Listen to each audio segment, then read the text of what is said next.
Hello and welcome to try করে দেখবেন। হঠাৎ পাকিস্তানি খাবার নিয়ে অনেক হাইপ চলছে, তাই মোহাম্মদপুরের ভাইরাল এই দোকানে গিয়েছিলাম, যা অনেক দিন ধরেই ট্রেন্ডে ছিল।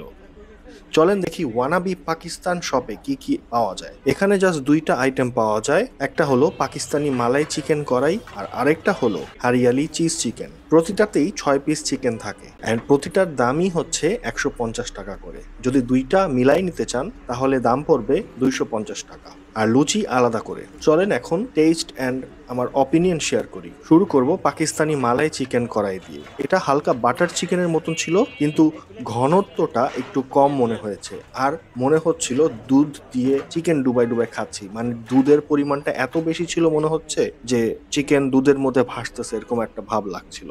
সেকেন্ড হলো হারিয়ালি চিকেন চিজ। এই আইটেমটা বেশ ভালো ছিল, কিন্তু আর একটু গ্রিন সস হলে আরো ভালো লাগতো। এমনিতেই হারিয়ালি চিকেন আমার বেশ পছন্দ। এখন আসি লুচির কথা। লুচির সাইজটা বেশ ভালো ছিল, কিন্তু আমি যে লুচিগুলো পেয়েছি সেগুলো একটু ঠান্ডা ছিল।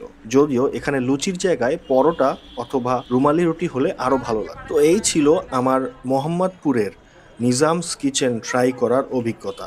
আমার ওভারঅল এক্সপিরিয়েন্স যদি রেট করতে হয়, আমি 5.5 দিব আউট অফ 10।